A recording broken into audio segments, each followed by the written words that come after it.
নির্বাচনের আগেই বিএনপির ইশতেহার থেকে আমরা দেখছি তারেক রহমান নিজেই পিছু হটছেন। যে ইশতেহার তারেক রহমান দিয়েছেন এখন নিজেই তার উপর বিশ্বাস রাখতে পারছেন না। বিএনপির প্ল্যান, পরিকল্পনা, হিসাব নিকাশ সব এলোমেলো। বিএনপির ইশতেহার ভুয়া প্রমাণিত হয়েছে, এটা কেউ বিশ্বাস করে না। তারেক রহমান একটা ইশতেহার দিয়েছেন, কোনো কিছুই ঠিক ছিল না।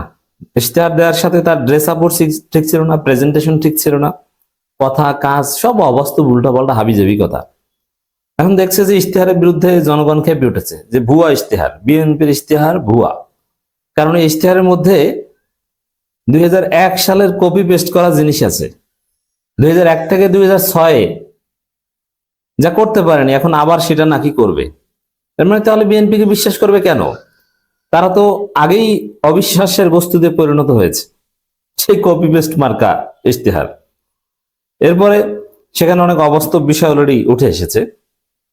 যেমন তারা 25,000 কিলোমিটার বা 20,000 কিলোমিটার এরকম খাল খনন করবে 5 বছরে, যেটা অবাস্তব।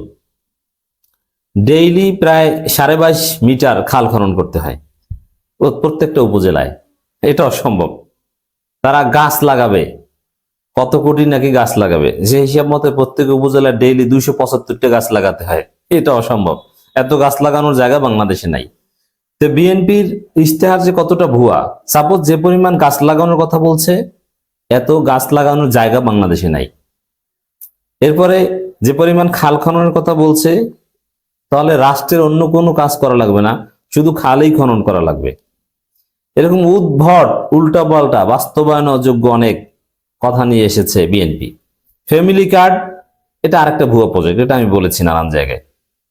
কারণ গ্রামে গঞ্জে ভিক্ষুক কিংবা অতিবয়স্ক যাদেরকে ফ্যামিলি কার্ড দেয়া যেতে পারে যুক্তি অনুযায়ী, অথবা পঙ্গু, তারা কার্ড দিয়ে কি করবে? কার্ডের টাকা উঠানো যায়? কার্ড দিয়ে কি গ্রামে কেনাকাটা করা যায়? কার্ড দিয়ে তো কেনাকাটা করা যায় সুপার শপে। তাহলে এই কার্ড কিসের? মানে এটা ভুয়া, ভৌতবাজি। তো ওভারঅল এই যে 2001 সালে ন্যায়পাল নিয়োগের কথা বলেছে, এখন আবার বলছে, 2001 সালে বেকার ভাতা দেওয়ার কথা বলেছিল, এখন আবার বলছে। মানে এগুলো তারা নিজেরাই রক্ষা করেনি, আবার কথা কাজে কোনো মিল নাই। বিএনপি, মির্জা ফখরুলও বললেন সর্বশেষ যে গণভোটে হা ভোট দিবেন, তারেক জিয়াও বলেছেন গণভোটে হা ভোট দিবেন। অথচ গ্রামে গঞ্জে আমি খোঁজ নিয়ে দেখলাম যে বিএনপির লোকজন বলে যে হা ভোট মানে জামাত, না ভোট দিতে হবে। তার প্রচারণা চালাচ্ছে গুপ্তভাবে। আবার দেখেন, হা ভোট দিবে জুলাই সনদ পাশ করার জন্য, আর জুলাই সনদে যেসব বিষয় উল্লেখ আছে, যেমন উচ্চকক্ষে পিআর সিস্টেমে আসন বন্টন করা হবে, অথচ বিএনপির ইশতেহারে এই পিআর সিস্টেমের বিরোধিতা করা হয়েছে। আবার উচ্চকক্ষের যে ক্ষমতা, যেটা জুলাই সনদে আছে, অর্থ বিল, সংবিধান সংস্কার সংক্রান্ত বিল, সেটা বিএনপির ইশতেহারে উল্টা দেয়া হয়েছে। তাহলে কি দেখা গেল? এটা তো বাস্তব হিসাব নিকাশে মিলে না। বিএনপির ইশতেহারে একটা, জুলাই সনদে আর একটা, আবার সেই জুলাই সনদের পক্ষে হা ভোট দেওয়ার কথা বলছে, আবার মাঠে ময়দানে না ভোটের পক্ষে প্রচারণা চালাচ্ছে। এর মানে বিএনপির পুরো হিসাব নিকাশ, ইশতেহার সব এলোমেলো।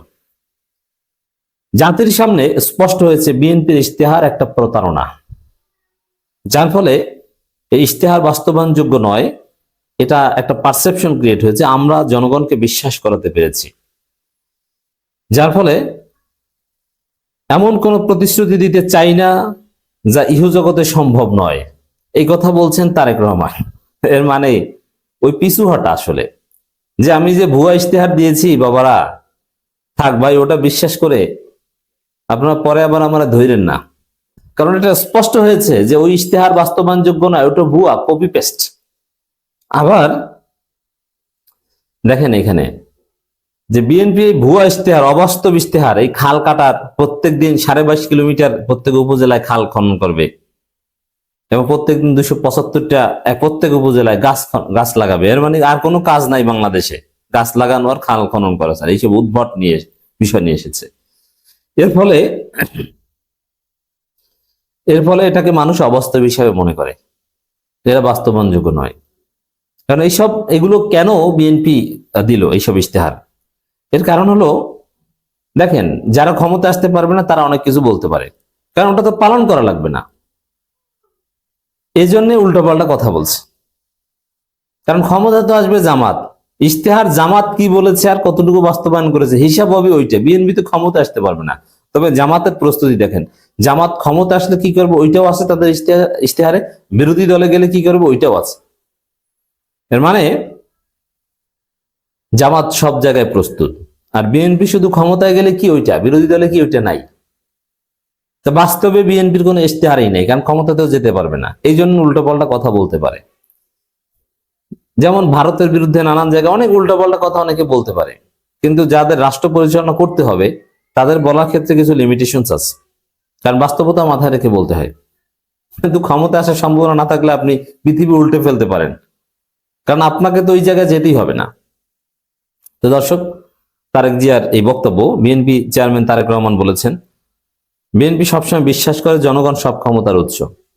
এইটা মনে করলে আপনারা 2005 সালে ভুয়া ভোটার তালিকা তৈরি, ভুয়া নির্বাচন কমিশন তৈরি, ভুয়া প্রধান উপদেষ্টা বানানো, তত্ত্বাবধায়ক সরকার বিকৃতকরণ, ধ্বংসকরণ, নির্বাচন কমিশন ধ্বংসকরণ, একটা একতরফা নির্বাচন 22 ডিসেম্বর কেন আয়োজন করতে গিয়েছিলেন? এর মানে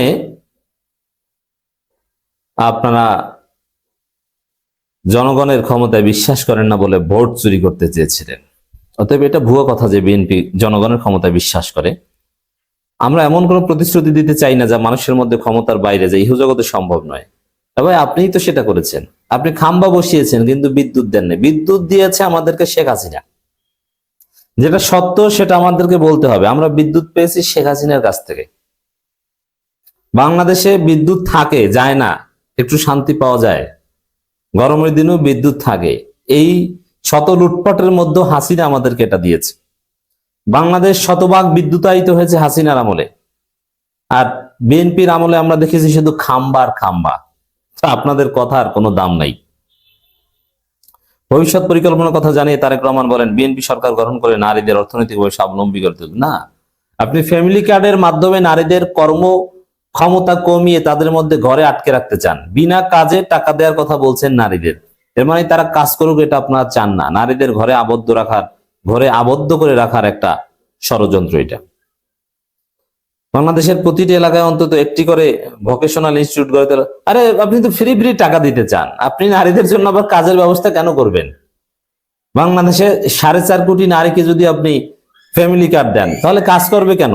তারা ফাঁকে ফাঁকে একটু মাদক ব্যবসা করতে পারে। বিএনপির যে পরিকল্পনা দেশ ধ্বংসের পরিকল্পনা। বিএনপির যে প্রতিশ্রুতি এটা অবাস্তব প্রতিশ্রুতি, কেউ এটা বিশ্বাস করবেন না। আর তারেক রহমান এটা টের পেয়েছেন যে জনগণ তাদের প্রতিশ্রুতিকে ভুয়া মনে করে। হিসাব নিকাশ এলোমেলো যা বলেছেন ওটা গোমর ফাঁস হয়ে গিয়েছে, যার ফলে এখন তারেক রহমান বলছেন যে না না না, যেটা অবাস্তব সেটা আমরা বলতে চাই না, অথচ বলে ফেলেছেন। এভাবে আপনি আগামী 12 তারিখ ধরা খাবেন।